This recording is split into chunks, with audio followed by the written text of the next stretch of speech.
대통령실이 추석 연휴를 앞두고 응급실을 점검한다며 전국 17개 시도병원에 비서관을 보냈는데 의료 분야와 직접 관련이 없는 비서관들까지 총동원됐습니다. 시민사회 수석실의 정호성 비서관이 광주의 병원을 찾는 시기였는데 여당에서조차 실효성이 있겠느냐는 지적이 나옵니다. 강희연 기자입니다. 정부 관계자가 응급실을 방문해 의료진과 대화를 나누고 있습니다. 정호성 대통령실 시민사회 3비서관입니다. 정 비서관은 어제 광주에 있는 2차 병원인 광주기독병원을 찾았습니다. 대통령실은 지난주부터 전국 17개 시도 34개 병원에 대통령실 비서관 15명을 파견했습니다. 대통령실 관계자는 현안이 있는 비서관실 2~3개를 빼고 다 갔다고 보면 된다고 했습니다. 보건복지비서관실뿐 아니라 정무, 시민사회, 경제 등 의료 분야와 직접 관련이 없는 비서관들이 총동원된 겁니다. 여당에서조차 비서관들이 자신의 전문 분야가 아닌 의료 현장을 제대로 점검할 수 있냐는 지적이 나옵니다. 광주 기독병원을 찾은 정호성 비서관은 시민사회 수석실에서 각종 시민사회 단체와 종교계 등과 소통하는 업무를 맡고 있습니다. 이런 가운데 대통령실은 한동훈 국민의힘 대표가 의료계의 여야의정협의체 참여를 설득하기 위해 내놓은 제안에 대해서도 선을 그었습니다. 앞서 한 대표는 25학년도 의대 정원도 여야의정협의체에서 논의할 수 있다고 밝혔습니다. 어떤 시기는 절대 안 되고 어떤 시기 이후만 이렇게 시작해가지고 논의가 이 어렵게 만들어진 여야의정 협의체가 출발하지 못하지 않겠습니까? 그러니까 전제 조건이나 의제를 제한하면 안 된다는. 하지만 대통령실 고위 관계자는 JTBC에 한 대표 발언의 방점은 협의체에 빨리 들어와 달라에 있다며 25학년도를 논의 주제로 삼겠다는 얘기는 아니라며 논의 불가 방침을 거듭 밝혔습니다. JTBC 강연입니다. 보신 것처럼 윤석열 대통령, 군의관 최우선 배치를 이야기했지만 응급실 현장은 이미 삐그덕거리고 있습니다. 한 병원은 군부대로부터 파견을 취소한다는 통보를 받았고 정부가 위기응급실로 지정한 병원인데도 아직 군의관 파견을 못 받은 곳도 있습니다. 이혜원 기자입니다. 응급실 3곳 중 2곳에서 의료 공백이 발생하는 것으로 나타났습니다. 보건의료노조가 65곳의 의료기관을 조사한 건데 절반 넘게 겨우 버티고 있다고 했습니다. 한 병원은 전공이 이탈 뒤 응급실 의사가 18명에서 6명으로 줄었습니다. 이 때문에 정부는 65개 병원 응급실에 군의관 250명을 긴급 투입하겠다고 했습니다. 어제까지 병원에 보낸 군의관은 165명. 이번 주엔 85명을 더 배치하기로 한 겁니다.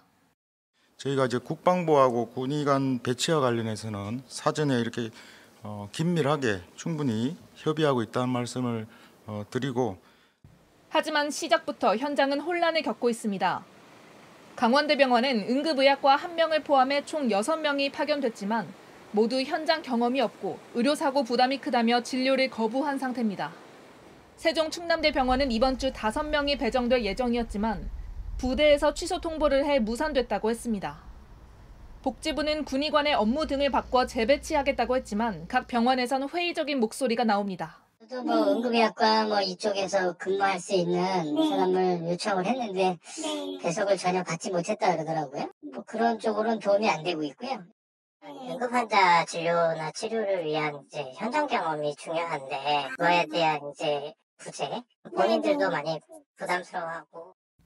정부가 응급실에 차질이 있다고 판단해 집중 모니터링 중인 25개 위기 응급실 중에서도 아직 파견을 받지 못한 곳도 있었습니다. 이런 가운데 오늘 복지부는 응급의료센터 등이 의사와 간호사 400명을 새로 채용할 수 있도록 한 달에 37억 원의 재정을 투입하겠다고 했습니다. JTBC 이혜원입니다. 정부가 위험응급실에 군의관 15명을 우선 배치했다고 했는데 저희가 확인해보니 오늘 오후 기준 응급실에서 일하는 군의관은 단 1명도 없는 걸로 나타났습니다.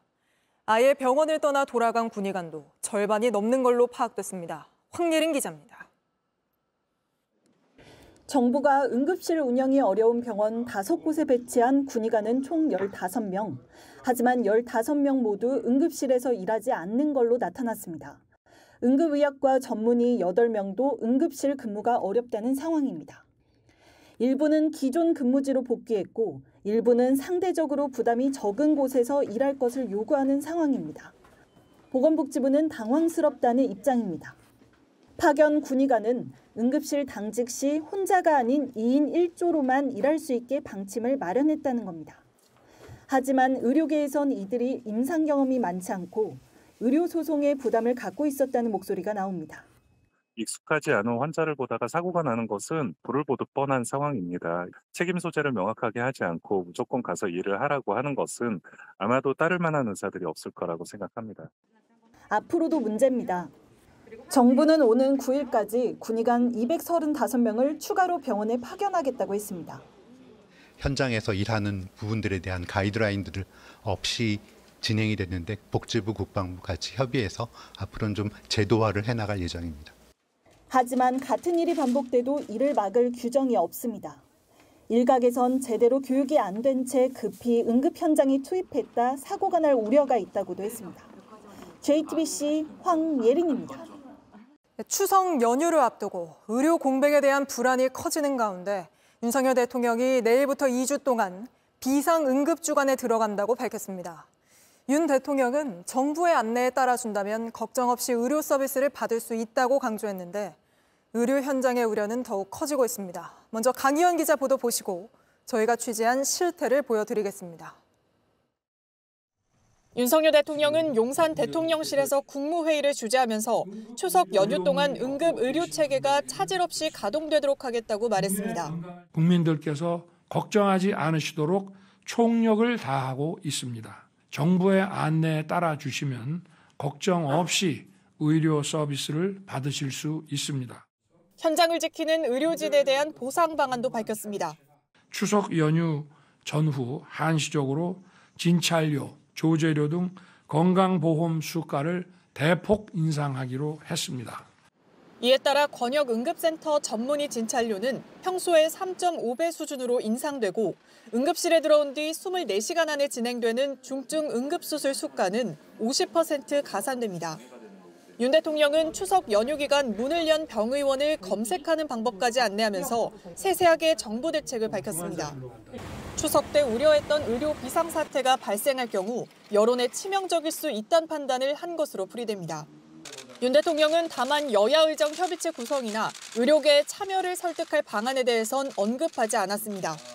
이런 가운데 대통령실은 응급실 의사들의 실명이 담긴 블랙리스트가 유포된 데 대해 엄정 대응을 예고했습니다. 대통령실 고위 관계자는 선의로 복귀한 의료진이 일을 못하게 하려는 의도가 불순하다며 절대 용납해선 안 된다고 비판했습니다. JTBC 강연입니다.